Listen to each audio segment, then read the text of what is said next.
conhecimento. Aspectos gerais sobre o conhecimento. O conhecimento deve tornar-se conhecimento para quem o recebe. É verdade que o conhecimento é algo em si, algo material, como tudo que existe. Isto não implica necessariamente, porém, que se torne conhecimento para o discípulo, que desempenha a função de conhecimento em sua consciência. Para ele, o conhecimento só se tornará conhecimento quando ele o compreender tal como se pretende que seja compreendido. O conhecimento consiste na relação pretendida entre a consciência dos mestres e dos discípulos. Você pode aprender mais durante meia hora quando está em contato direto com uma fonte de conhecimento, não importa em que circunstâncias esse contato seja estabelecido, do que durante anos de estudo formal. Podes aprender e equipar-te com um potencial de conhecimento que só mais tarde se transforma em conhecimento real. O conhecimento não é apenas ilusórico e o conhecimento das leis da vida, mas também uma orientação abrangente no mundo físico. É claro que tal orientação deve basear-se em fatos. O conhecimento esotérico não é como o conhecimento da realidade externa, onde tudo está no mesmo nível. O conhecimento esotérico existe em muitos níveis diferentes, muitos dos quais são inacessíveis para nós, seres humanos, no nosso estado atual. Contudo, o nível do nosso ser muda constantemente, de modo que podemos compreender algo esotérico pela manhã, mas perdemos novamente a compreensão à noite do mesmo dia. Esquecemos constantemente o que aprendemos, até mesmo as coisas mais elementares. A memória e o esquecimento dependem do nosso ser. Portanto, devemos renovar constantemente nosso estudo e nos esforçar para melhorar o nosso ser. Sem o conhecimento esotérico da realidade da vida, as pessoas não conseguem ver que as suas ilusões e ficções são irreais. Mesmo para os esoteristas, esta irrealidade pode ser bastante difícil de discernir. A ilusão emocional é uma realidade emocional, assim como a ficção é uma realidade mental. É por isso que são convincentes na sua intensidade, incontestáveis por aqueles que não viram a sua inevitável ilusória e fictícia como uma questão de princípio. Somente ideias causais podem libertar-nos desta dependência. Somente a consciência causal expõe o seu engano, uma vez que os confronta com a realidade duradoura. Era isso que Platão tinha em mente ao chamar as ideias de verdadeiro ser. Será tarefa dos esoteristas reunir tantas provas lógicas, psicológicas e objetivamente sustentáveis quanto possível. Será tarefa dos esoteristas eliminar todas as ilusões e ficções recolhidas pela humanidade durante milênios, para que a humanidade não seja mais enganada, mas possa confiar nas suas autoridades. O conhecimento é possível no mundo físico sobre coisas que não dependem da realidade material superfísica ou de energias superfísicas para uma explicação racional. Você poderia dizer, tudo é puramente físico. O conhecimento é impossível sobre tudo que depende da matéria emocional e mental e das energias pertinentes para sua explicação. O conhecimento é possível no mundo causal, o mundo das ideias platônicas, pois o conteúdo de realidade das ideias é uma representação exata da realidade permanente. Sempre existirão diferentes ideologias. Existem 7 formas diferentes de encarar a realidade, correspondendo às tarefas dos 7 departamentos. No entanto, eles são inclusivos e não exclusivos. Eles têm tudo o que é essencial e fundamental em comum. Cada uma permite que seus alunos compreendam plenamente as diferentes características das outras 6 visões. Sempre que qualquer visão de mundo ou visão de vida tem um efeito isolador, há algo errado com sua concepção ou apresentação. 3 características do conhecimento. O conteúdo é apenas uma das 3 características do conhecimento real. Os outros 2 são método e propósito. Usando essas 3 características, reavalie suas suposições sobre aprendizado, compreensão, percepção, certeza, clareza. O critério se o conhecimento é esotérico ou não não pertence do aspecto matéria, nem mesmo do aspecto consciência, mas ao aspecto vontade. O que isso significa? O aspecto matéria tem a ver com o objeto do estudo, seu conteúdo, seu material.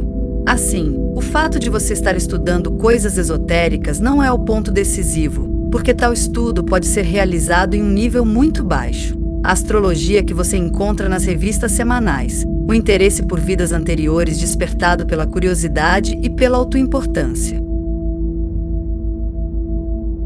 Não é ensinamento esotérico apenas porque se trata da multiplicidade de mundos, do desenvolvimento da consciência, da hierarquia de professores e ajudantes.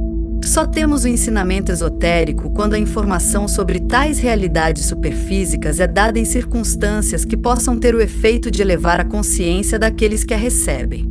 Fatos esotéricos apresentados em circunstâncias onde se apela à credulidade, à sede de sensações, à irresponsabilidade e à preguiça. Por exemplo, onde os membros da hierarquia planetária são apresentados como os mensageiros e babás da humanidade, não são fatos esotéricos, mas componentes de um novo sistema de crenças, geralmente do tipo estupidificante e dogmatizante. O nível do grupo de estudo determina se é um estudo esotérico ou não. O seu nível de consciência não deve ser muito baixo.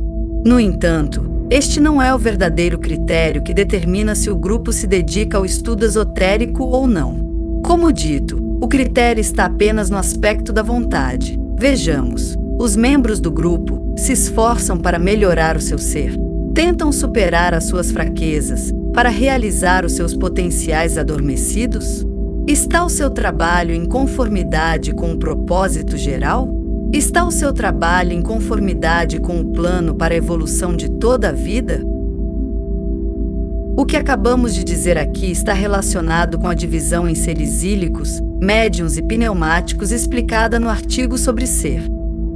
As 3 fontes de conhecimento. Existem 3 fontes de conhecimento: a própria experiência, a experiência de exclusão por analogia e da autoridade confiável. Para o homem, até se tornar um self causal, é apenas no mundo físico que a sua própria experiência lhe proporcionará conhecimento certo e confiável. Devido à condição caótica do mundo emocional, onde o pensamento emocional dos seus habitantes cria formas objetivamente observáveis, é impossível para outros, além dos discípulos especialmente treinados, julgar o conteúdo da realidade das experiências que podem ser vividas ali. No mundo mental, qualquer objetividade é excluída para quaisquer tipos de selves inferiores aos selves causais. A analogia é o principal método esotérico de conclusão.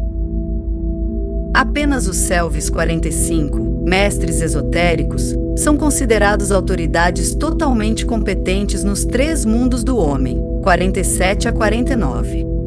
Eles nunca precisam estar errados em relação aos 3 aspectos da realidade nestes 3 mundos. Os selves 45 são totalmente competentes para julgar os aspectos da matéria e da consciência nos 3 mundos. Eles também são plenamente competentes para fundar escolas, o que, no entanto, não fazem, a menos que sejam encomendados por uma autoridade superior. Os selves causais são plenamente competentes para julgar o aspecto matéria nos 3 mundos do homem, mas não seus aspectos de consciência e movimento, o que explica alguns erros que os selves causais cometeram em coisas relacionadas com esses 2 aspectos. Visão correta sobre o conhecimento. Não devemos aceitar nada que não compreendamos ou entendamos. Quando tivermos compreendido e inserido os fatos no novo sistema que devemos construir, resta-nos libertar-nos dos conceitos errados que tecemos em complexos subconscientes. E isso leva tempo. Pode acontecer que, ao fazermos isso, acabemos em caos mental e emocional. Descobriu-se que aqueles que são movidos pelo seu instinto dizendo que verdade deve ser encontrada em algum lugar, ao final encontram o esoterismo. Há uma lição de vida a ser aprendida nesta busca eterna. Só tem direito ao conhecimento quem faz de tudo para encontrá-lo. E o homem que seguiu o caminho da busca aparentemente. Infrutífera recebeu o treinamento necessário para o discernimento correto. O importante, entretanto, é que você não seja fisgado pelo primeiro sistema provável que encontrar, mas examine todos eles. O indivíduo treinado em lógica e filosofia não aceita o ilosóico porque é isento de contradições e inatacável à crítica, mas porque explica milhares de realidades e fenômenos de outra forma inexplicáveis de uma forma que o senso comum considera única. Para verificar isso, entretanto, é necessário que você tenha dominado o sistema e depois testado sua utilidade como base explicativa. Tal exame não é feito num instante. Normalmente, leva vários anos até que você consiga aplicá-lo em todas as esferas da experiência humana. Ao fazer isso, você lentamente cresce em compreensão, por assim dizer, e se torna cada vez mais convencido. Portanto, é o oposto direto do processo de examinar outros pontos de vista, que se mostram cada vez menos sustentáveis quanto mais tempo você gasta os analisando. Mesmo que uma teoria ou hipótese concorde com a realidade, ainda assim não se torna um fato na própria experiência do indivíduo até que tenha sido realizada, tenha sido transformada em vida. São as experiências que o indivíduo teve que se transformam em insights latentes, tornando-se integradas e inalienáveis. A aprendizagem teórica pode treinar a capacidade de pensar, mas o perdemos como um insight quando a encarnação termina. Aquilo que meramente acreditamos não proporciona nenhuma certeza de convicção nas vidas futuras. O que aprendemos como evidente pode parecer assim devido à sua consistência lógica. Não podemos viver disso, contudo, se não estiver de acordo com nosso próprio sistema de experiência inconsciente, por mais encantador que possa parecer a nossa imaginação. O axioma esotérico, o iniciado sabe porque trabalha, significa que o conhecimento é adquirido através da experimentação e da experiência. Iniciar significa que deve haver algumas pré-condições básicas. A lei da autorrealização é o caminho do desenvolvimento, o caminho para o insight, a compreensão e a capacidade. Não é de forma alguma como pensa o iniciante em esoterismo, que o esoterismo resolve todos os problemas, o erro básico usual. O indivíduo se desenvolve resolvendo seus problemas. O esoterismo possibilita ao indivíduo resolver seus problemas. A importância do esoterismo reside nesse fato. Muitos discípulos recém-aceitos se queixam de que devem viver nas trevas. Isso é inevitável, entretanto, até que eles tenham adquirido consciência objetiva causal, sejam capazes de estudar a realidade e os fatores do passado que produzem eventos no presente em muitos aspectos, se estendem além do presente em direção ao futuro. O iniciante é guiado por seu aprendizado esotérico, geralmente o sistema básico mais simples e o conhecimento de algumas leis da vida, bem como por seu instinto latente adquirido de ação correta. Isto torna possível aquela experiência que traz consigo uma percepção e uma compreensão cada vez maiores daquilo que antes era incompreensível e que finalmente leva àquele mundo de ideias onde a realidade se estende diante de sua visão atônita, a realidade dos mundos do homem com todos os processos do passado. Para se tornar um discípulo é necessário que você tenha aprendido a ver que nenhum indivíduo do quarto reino natural pode saber algo que vale a pena conhecer. As ninharias do mundo físico e da vida física e o que todos podem verificar fisicamente podem ter algum valor para a vida cotidiana. Mas não é isso que se quer dizer aqui. Realizar o conhecimento. Realizar o conhecimento significa tornar-se, passo a passo, alguém para quem o conhecimento é real. Para o homem subdesenvolvido, o conhecimento pode ser apenas uma crença. À medida que as ferramentas do conhecimento, do pensamento e da compreensão são refinadas, a concepção que o homem tem do conhecimento também se transforma, da crença a uma hipótese de trabalho bem pensada, e de tal hipótese de trabalho uma segurança cada vez mais fundamentada em sua própria experiência. Estando prestes a se tornar um self causal, o indivíduo deixou para trás crenças e hipóteses, pelo menos no que diz respeito aos 3 mundos do homem. O self causal sabe, portanto, que para um self desse tipo, o conhecimento é real. O self causal realizou o conhecimento, num primeiro estágio. A próxima etapa, claro, é a do self 46.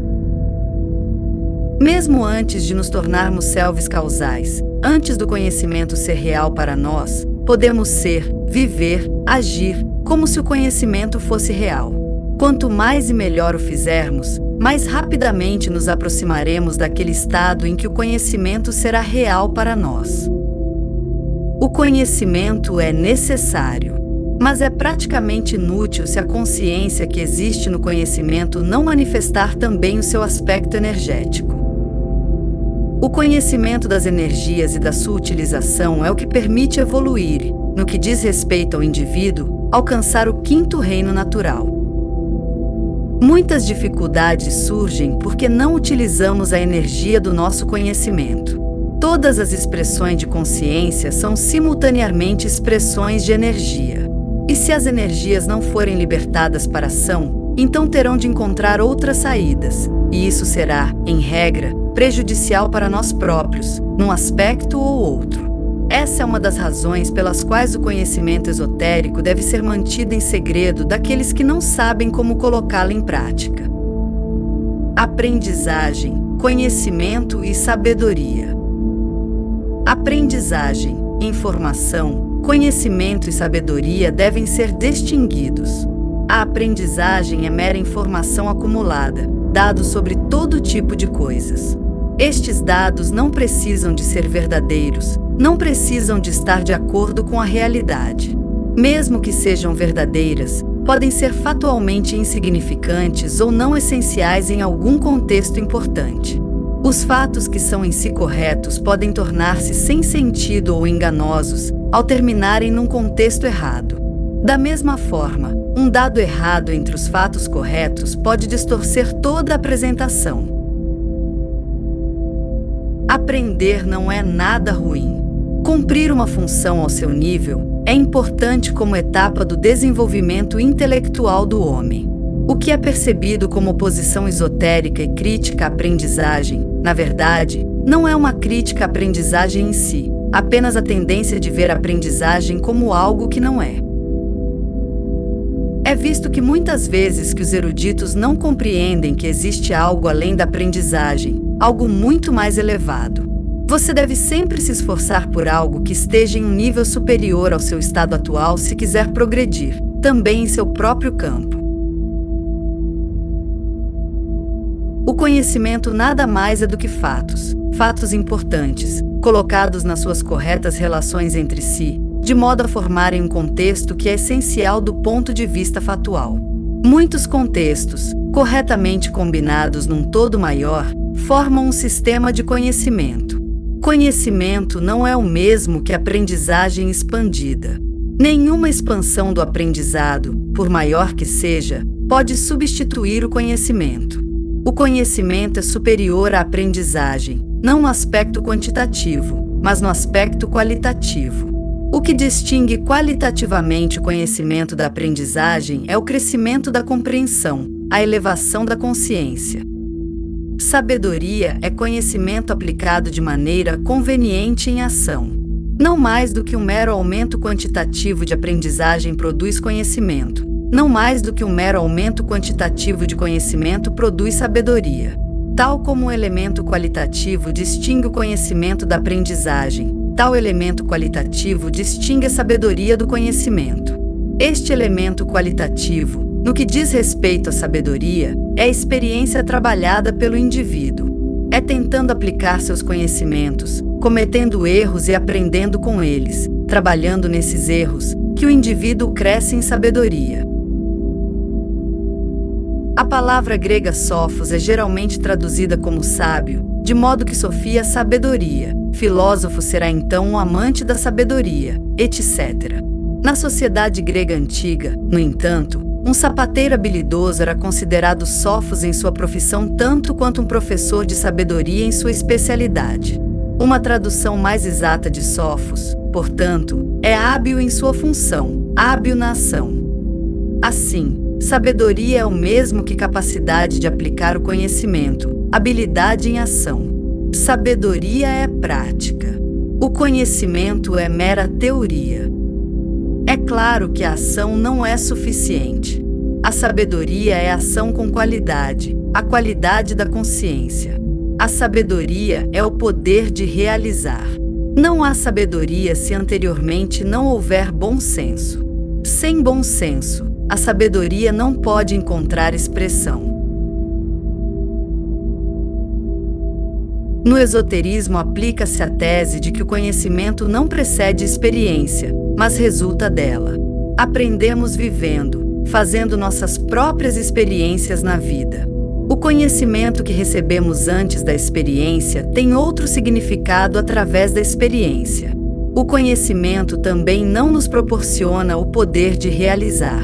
O homem adquire esse poder pela experiência, pelo número infinito de experiências mal-sucedidas. É por isso que os erros são necessários no caminho para a sabedoria. É também por isso que se diz, sapere aude, ouse ser sábio, porque poderia igualmente dizer-se, ouse errar. O homem que ignora a vida deixa-se abater pelos fracassos, culpa-se e perde a confiança em si mesmo. O homem experiente na vida sabe que os erros são inevitáveis e que mais aprende errando. Ele adquire confiança em si mesmo através de suas tentativas fracassadas, pois ao realizá-las ele sabe muito mais do que antes. Quem não se atreve a agir por medo de falhar muitas vezes perde oportunidades valiosas de aprendizagem. Muitas pessoas também temem as críticas dos outros. A crítica deve ser levada em consideração e utilizada para libertar-se da dependência da opinião dos outros. A invulnerabilidade é uma qualidade necessária, uma das características do ser humano real.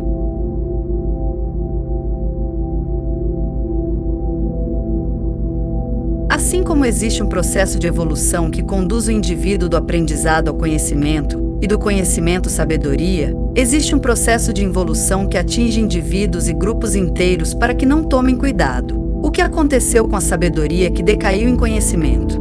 O que aconteceu com o conhecimento que decaiu em aprendizagem? O que aconteceu com o aprendizado que se transformou em informação? Busque a sabedoria enquanto você possui força. Caso contrário, você poderá perder a força sem encontrar a sabedoria. Quem ama a sabedoria ama a vida, e aqueles que cedo a buscarem ficarão cheios de alegria. O conhecimento ainda é esotérico. O conhecimento não deixa de ser esotérico porque é divulgado. Essencialmente permanece esotérico porque a sua parte mais importante, a doutrina da vontade, o ensinamento sobre as energias, ainda é esotérico, porque mesmo a parte publicada é incompreensível para a maioria das pessoas, porque também aqueles que estudam a parte publicada com alguma compreensão penetram gradualmente, passo a passo, num processo que dura muitos anos. O conhecimento permanece essencialmente esotérico. E esotérico significa iniciatório, reservado aos iniciados. Também a forma como o indivíduo adquire a parte divulgada do conhecimento é iniciática, é feita passo a passo num processo de aumento da compreensão. Assim como o caminho das iniciações é longo e árduo, este processo também é longo e árduo, requer crescimento de compreensão e grandes esforços. Assim como o caminho das iniciações, esse processo pressupõe o aprimoramento do ser, pois se o indivíduo não melhorar o seu ser, não poderá aumentar a sua compreensão. Assim como o caminho das iniciações é uma série de grandes expansões de consciência, o processo de aquisição do conhecimento é uma série de pequenas expansões de consciência.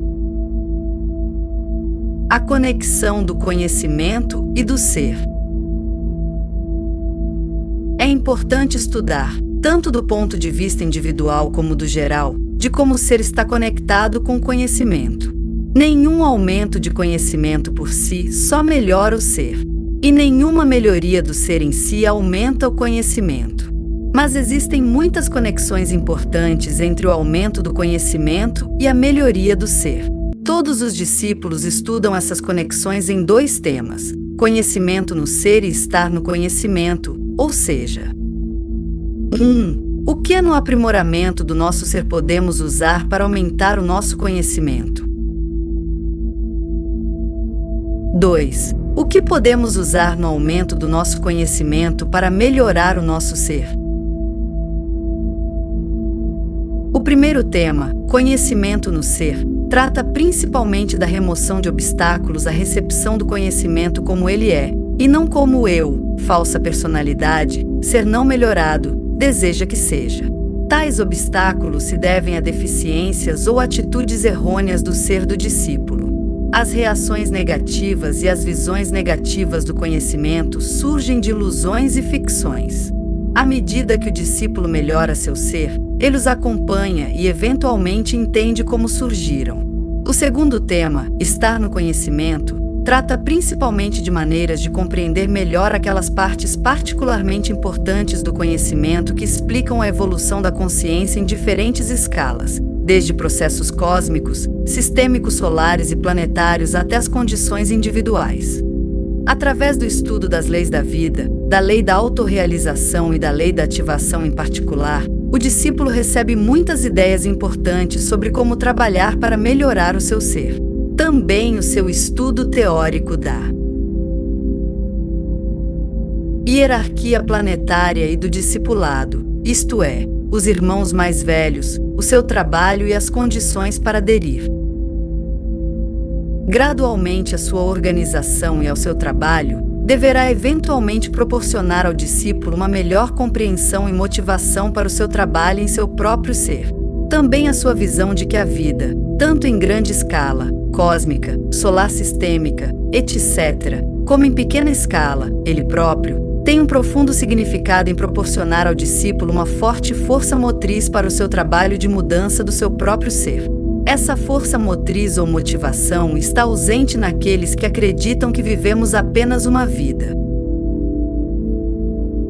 O sistema elosóico requer reflexão constante, longos pensamentos, a combinação de muitas ideias. Tudo isso eleva a qualidade do pensamento e, assim, melhora o ser. O estudo das leis da vida e de outros assuntos da visão esotérica da vida dá ocasião ao autoexame, à autoobservação, ao incentivo para trabalhar mais e melhor sobre si mesmo, o que melhora o ser. Um indivíduo que tem um ser subdesenvolvido deve consistentemente interpretar mal o esoterismo, por exemplo, inculpar a hierarquia planetária por viver escondida da humanidade desde os tempos da Atlântida, ou fazer outras exigências a indivíduos de reinos superiores, como assumir que os algoides e membros do quinto reino natural deveriam ser os mensageiros e babás dos humanos, auxiliando-os em todos os tipos de assuntos privados e egoístas. Ou, inversamente, tal indivíduo pode ficar surpreso com o fato de aqueles que entraram no quinto reino natural estarem ansiosos por ajudar a humanidade. Quando o self chegar tão longe, então certamente nunca mais terei nada a ver com esta humanidade ingrata. Como se você pudesse alcançar a unidade no caminho da amargura, da rejeição, da separação e do desamor. As primeiras 4 lições do esoterista.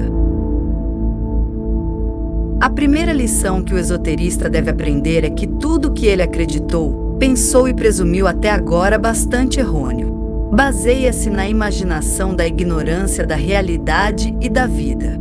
A vida no mundo físico não oferece a nenhum homem qualquer possibilidade de compreender a realidade além desse mundo. Todos os tipos superiores de vida são totalmente diferentes, e o que tem sido especulado sobre eles é completamente errôneo. Eventualmente, ele deve se convencer de que não sabe nada que vale a pena saber.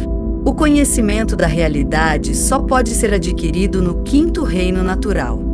Nada do que foi ensinado nas ordens de conhecimento esotérico pelos representantes deste quinto reino foi conhecido publicamente antes do ano de 1875. As pessoas que se entregam para possuir um conhecimento autoadquirido da realidade são vítimas de sua clarividência. Isso deve ser estabelecido de uma vez por todas. A segunda segunda lição ensinada ao esotérico é que o conhecimento que ele recebe tem como objetivo torná-lo um instrumento adequado para a consciência e desenvolvimento da humanidade, para o serviço, não para a satisfação do seu desejo de conhecimento que confere poder.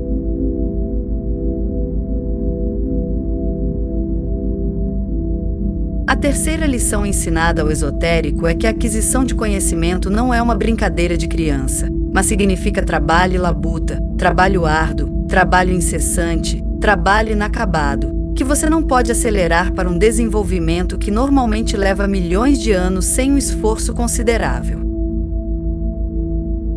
A quarta lição é que todo conhecimento envolve responsabilidade com consequências inevitáveis para o futuro e nas vidas futuras. Esse conhecimento, de outra forma inacessível, não nos foi dado para nos fazer sentir importantes e superiores. Tendo recebido este presente merecido, tornamo-nos humildes. Equívocos dos iniciantes. Popularização e simplificação são muletas e suportes destinados à fase de iniciantes. A compreensão obtida através deles é muito mais limitada do que geralmente pensam os neófitos. Assim que os neófitos começarem a se esforçar para ir além das apresentações elementares e populares, eles poderão começar a avançar seriamente.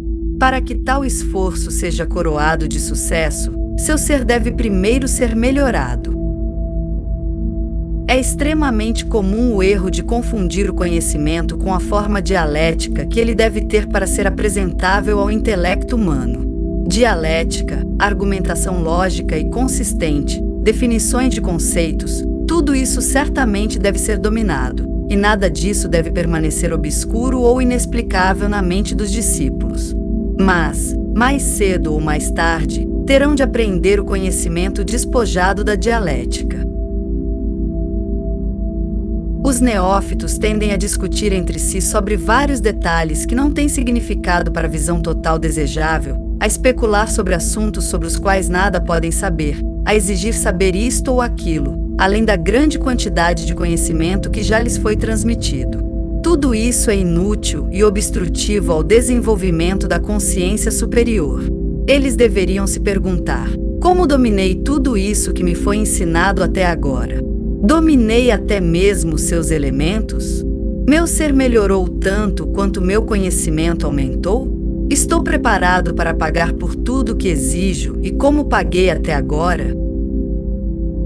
O conhecimento consiste na relação pretendida entre a consciência de professores e discípulos. Onde está então a culpa, se os discípulos não aprendem? Cabe ao professor, ao conhecimento ou aos discípulos? Parece que o discípulo tem que estudar, não apenas o ensino, mas também a si mesmo. Ele precisa ver através do que o está impedindo de aprender, para descobrir que mudanças em suas atitudes ele deve fazer para ajudar a si mesmo a aprender. A impaciência por não receber mais para aprender deve ceder à gratidão por ter aprendido tudo isso que, no entanto, recebemos. A irritação por não compreender ou não ter tudo explicado deve ceder ao contentamento com a quantidade de conhecimento que recebeu e a compreensão de que realmente recebeu mais do que merece. De forma alguma, eventos, um ser não melhorado não pode aguentar mais. A confiança na vida, a confiança em si mesmo e a confiança na lei devem ser adquiridas pelo discípulo também no que diz respeito à sua atitude em relação ao conhecimento e ao estudo. Estudo seletivo. Muitos daqueles que se interessam por esoterismo estudam seletivamente e leem seletivamente. Eles não dão ao material a atenção que ele requer. Eles escolhem o que tem impacto emocional positivo sobre eles e descartam o que tem impacto emocional negativo. Concentre-se no que está de acordo com seus dogmas estabelecidos, no que atrai seu pensamento emocional e imaginação, o que estimula sua curiosidade, sentimento de ser escolhido, autoimportância, etc. E o que eles gostam ou acham excitante, eles guardam na memória ou buscam cada vez mais profundamente. Essas coisas que eles selecionam, no entanto, muitas vezes são aquelas de que menos precisam. Procedendo desta forma, eles apenas se tornam mais confirmados nas suas ficções e ilusões. Algumas dessas pessoas acabam percebendo que os estudos realizados dessa maneira não lhes ensinam nada, não os levam a lugar nenhum. A situação é típica do autoestudo realizado sem a orientação de um professor competente. Na verdade, é função do professor dirigir a atenção dos discípulos para as coisas que eles precisam aprender para progredir. As coisas de que precisam geralmente são bem diferentes das que desejam. De um modo geral, pode dizer-se que aqueles que estudam questionam seletivamente a intenção, a experiência e a sabedoria dos professores. Deveria ser natural partir do pressuposto de que o material deve ser estudado como um todo precisamente porque os professores o apresentaram como um todo, e os professores são os melhores juízes do que os discípulos devem estudar. Os discípulos, estando no início de seu estudo, não podem compreender e julgar o propósito de seu estudo. Não podem saber porque deveriam estudar aquelas mesmas partes do material que estão tão interessados em pular. Alguns exemplos de leitura seletiva. Alguns leitores do conhecimento da realidade saltam ou folheiam as primeiras 4 seções do livro, para atacar a seção que trata da história da filosofia europeia, porque só aí sentem que estão em terreno familiar. No entanto, as primeiras 4 seções são as mesmas que contêm essencialmente o conhecimento, seções 1, 2 e 4 em particular, pois apresentam conhecimento sob a forma de um sistema, enquanto as 3 últimas seções não fazem de forma alguma na mesma medida.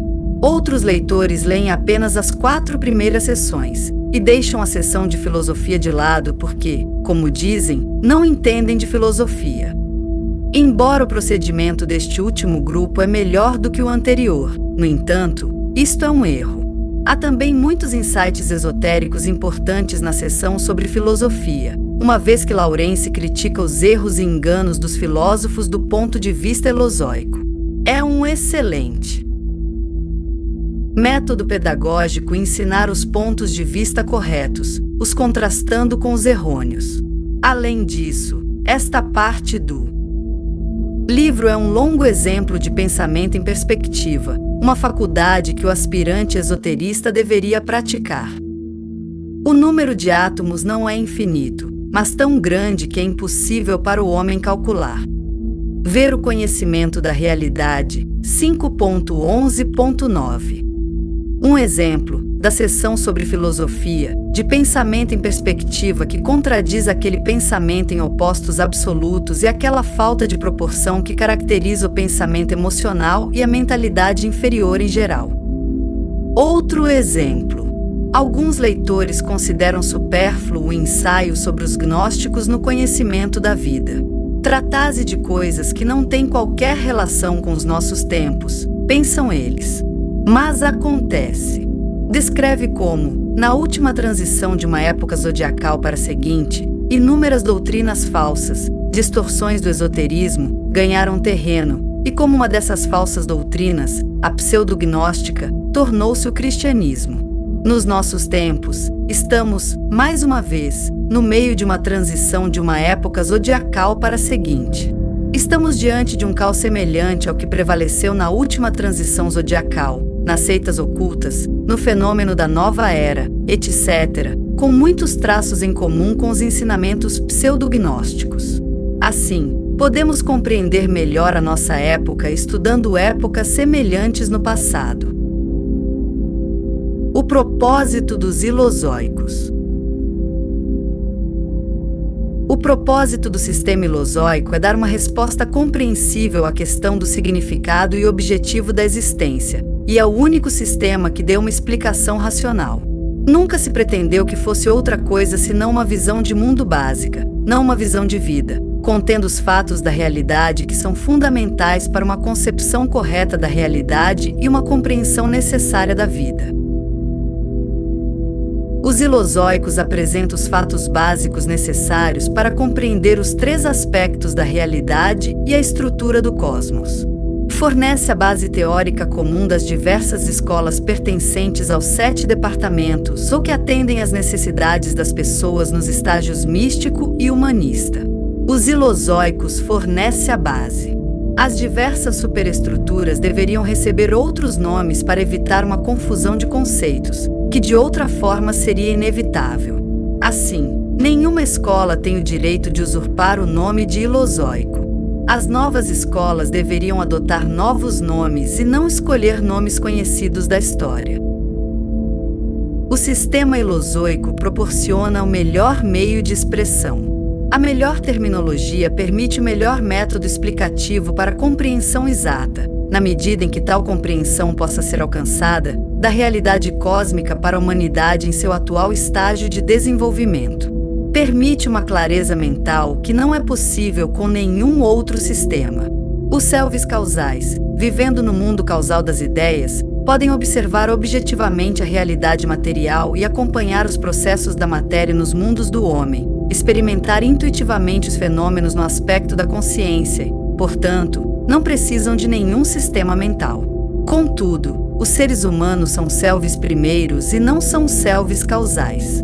E para os primeiros, o melhor sistema mental é aquele que lhes permite alcançar a maior clareza mental possível.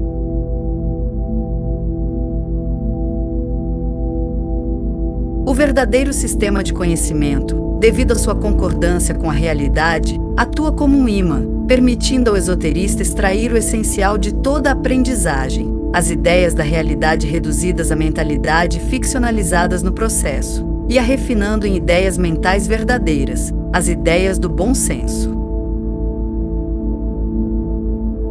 O Ilozoico aproxima-se o mais da realidade possível para a concepção que a humanidade tem da realidade na era atual. Ilozoicos é um sistema mental. Seria impróprio dizer que Ilozoico é o conhecimento da hierarquia planetária. Ilozoicos é um sistema mental, um sistema de conceitos mentais para a compreensão e entendimento da realidade pelo primeiro self. Os membros da hierarquia planetária não têm utilidade nem para o sistema nem para a mentalidade, uma vez que adquiriram a intuição causal, 47.1, e essencial, 46.1, e a intuição apreende a realidade diretamente, sem conceitos e sistemas, que distorcem e limitam. Mais do que os seres humanos podem suspeitar. Poderíamos dizer, contudo, que o Ilozoico é um sistema mental de fatos que só pode ser fornecido pela hierarquia planetária. O Ilozoico não é realidade, pois deve ser experimentado, e apenas o self causal pode fazer isso. A vida por si só é realidade.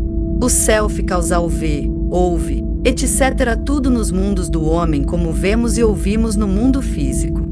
Um sistema mental é uma teoria, não uma vida, e pode tornar-se um obstáculo à vida, se for transformado numa ideia permanente. O self causal não precisa de conceitos. As ideias causais são intuições, nas quais o aspecto consciência, o aspecto matéria e o aspecto energia são realidades vivas. Os sistemas mentais são, portanto, substitutos da vida, pois a vida não pode ser limitada por conceitos. São hipóteses de trabalho que nunca poderão substituir a experiência. Um sistema mental infalível só pode ser formado a partir de fatos e ideias esotéricas, causais, obtidas por selves causais, ou superiores, do mundo causal. A onisciência nos mundos humanos não é suficiente, uma vez que esses mundos são construídos a partir de tipos ainda mais elevados de matéria e energia. No mundo causal, há mais do que nuvens de coisas cognoscíveis. No entanto, ideias dos mundos do segundo self, 45.4, 47.3, também podem ser encontradas lá. E só quando possuímos esse conhecimento será possível construir o sistema ideal. O risco de todos os sistemas é que prendam a consciência a algo que deve ser abandonado, que é apenas uma teoria e facilmente permanece uma teoria em vez de uma ferramenta na vida. Tudo depende de como você aplica isso na vida, faz experiências e assim ganha sua própria experiência, pois só assim você adquire qualidades e habilidades. O Ilozoico torna possível o desenvolvimento da consciência superior. Através do estudo completo e metódico do sistema mental ilozoico, os discípulos ocidentais podem treinar tanto a perspectiva quanto o pensamento sistêmico e, através dessas faculdades mentais superiores, podem adquirir intuição causal. Portanto, o estudo do simbolismo oriental, cujo objetivo era treinar esta intuição, é desnecessário para os ocidentais. Assim, eles seguem um caminho diferente do dos orientais para um conhecimento que é essencialmente o mesmo. Tendo uma vez dominado os ilozoicos e adquirido as faculdades mentais superiores, os discípulos ocidentais podem, no entanto, estudar os ensinamentos simbólicos orientais apenas para ter uma confirmação adicional do fato da unidade do conhecimento além da multiplicidade de formas, e da superioridade dos ilozoicos como uma explicação e um método. O ilozoico é o sistema mental que mais facilmente desenvolve a consciência causal, intuição, e guia o homem para o mundo das ideias platônicas, onde ele finalmente encontra a verdadeira realidade e pode por si mesmo apurar fatos firmes. No mundo causal, o homem está para sempre livre da dependência de concepções e conceitos subjetivos e leva uma vida objetiva numa realidade objetiva onde os erros são inexistentes. Os mundos emocional e mental desaparecem, por assim dizer, uma vez que não oferecem nenhuma possibilidade de percepção objetiva e nenhuma concepção subjetiva concorda com os fenômenos pertinentes, e os mundos físico e causal constituem uma unidade permanente. Então ele vê que o mundo físico é o mundo mais importante para o homem até que ele alcance o mundo causal. Então ele compreende o que Platão quis dizer com o mundo das ideias e que ninguém foi capaz de compreender suas sugestões veladas. As ilusões emocionais e as ficções mentais perderam para sempre o seu poder de seduzir e desorientar a vida. Então o homem estará livre de todas as ideologias humanas. Como o self não precisa mais de um sistema, ele não mais acha estranho que os selves causais tenham tanta dificuldade em mudar sistemas mentais como os mentalistas exigem. Mas ele compreende quão necessárias são estas ajudas ideológicas para aqueles que se encontram nas fases emocional e mental, e tem o cuidado de não privar as pessoas das suas ideologias, desde que estas satisfaçam uma necessidade. Sem eles, o desenvolvimento da consciência emocional e mental não será possível. Este é o significado profundo do ditado "O homem não pode viver sem Deus", um ditado simbólico que não tem sentido para os céticos e outras pessoas não iniciadas. O homem deve ter algo firme para sua emoção ou pensamento até que ele se torne um self causal e entre na realidade. O sistema ilozoico é a síntese final. O ilozoico prova ser a síntese final. Contém tudo que tem valor duradouro nas diversas visões que surgiram na história da humanidade, mas de maneira superior. Demonstra o que é racional e sustentável no materialismo filosófico e no idealismo, nas doutrinas teológicas do Deus imanente e do Deus transcendente, nas várias ideologias políticas. Ao mesmo tempo, porém, demonstra o que havia de limitado e limitante, errôneo e equivocado, em todas essas visões, sobretudo porque eram exclusivas e não inclusivas, absolutizantes e não relativizantes. O erro do materialismo foi concentrar-se exclusivamente na matéria, além disso, na matéria apenas no mundo inferior, o mundo físico. Nos ilozoicos, a matéria é demonstrada como um dos três aspectos da realidade.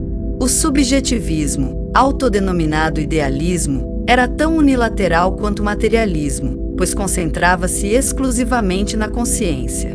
Os físicos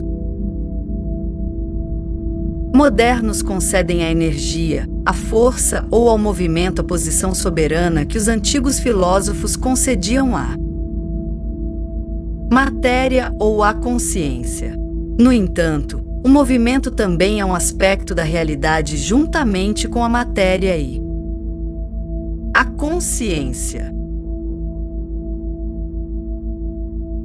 Dessa maneira, assim como de muitas outras maneiras, os ilozoicos ajudam as pessoas a sair do pensamento unidirecional que deve absolutizar cada conceito, sendo incapazes de vê-los como aspectos diferentes de uma mesma realidade.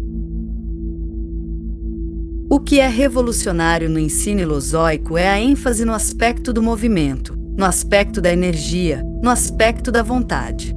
A energia constrói o cosmos, mantém os agregados, todas as formas materiais do cosmos, incluindo todos os vários tipos de átomos, juntos, torna o desenvolvimento possível. Isto diz respeito à relação do aspecto movimento com o aspecto consciência, pois a energia é a fonte da revelação. O uso correto da energia resolve todos os problemas. O uso correto está de acordo com a lei e nunca pode entrar em conflito com as energias cósmicas. O uso correto mostra o caminho e limpa o caminho. Importante é a compreensão de que cada expressão da consciência é ao mesmo tempo uma expressão de energia que deve ter o seu efeito. O homem produz energia pelas expressões de sua consciência em todos os seus invólucros. Ele não tem consciência disso e não sabe que se essas energias não receberem saídas convenientes, elas se tornarão irracionais ou prejudiciais. Daí surgem todas as doenças. A verdadeira saúde torna o organismo imune a ataques. Para compreender os ilozoicos. É verdade que os ilozoicos foram moldados em um sistema de conceitos mentais e, portanto, tornaram-se compreensíveis também para o pensamento principal, 47.6. Contudo, não é suficiente compreender os ilozoicos como sua origem é o mundo das ideias, 47.3. Para compreendê-lo é necessário estar em contato com o mundo das ideias. Portanto, compreender os ilozoicos é qualitativamente mais elevado do que dominar o sistema através da compreensão dos seus conceitos. Você entende o ilozoico somente quando, ao usá-lo, puder resolver o problema da realidade, puder explicar racionalmente o significado e o objetivo da vida, puder explicar incontáveis fatos anteriormente inexplicáveis da maneira mais simples. Isto significa também compreender que não pode ser de outra forma, ser capaz de ver que outros sistemas estão errados, em que e por que estão errados. Porque a refutação de sistemas falsos é quase tão importante quanto aprender o correto. Para qualquer pessoa capaz de fazer isso, o sistema ilozoico deixou de ser uma hipótese de trabalho. Ele pode então começar a deduzir do sistema, tirar conclusões do sistema e verificar se elas concordam com a realidade. Qualquer pessoa que tenha dominado os ilozoicos, ver o conhecimento da realidade a 1.41, obteve uma compreensão, não apenas dos 3 aspectos da realidade, mas também do canquinho de desenvolvimento da humanidade, e descobrirá que essa compreensão implica uma energia que faz avançar revelação possível, um caminho de luz de clareza em clareza. Depois de entrar no caminho certo, você finalmente verá quais passos deve seguir. Nunca poderá haver qualquer parada enquanto você seguir a luz que recebeu. O texto é de autoria de Lars Adelskog. Copyright todos os direitos reservados. Traduzido ao português em fevereiro de 2024.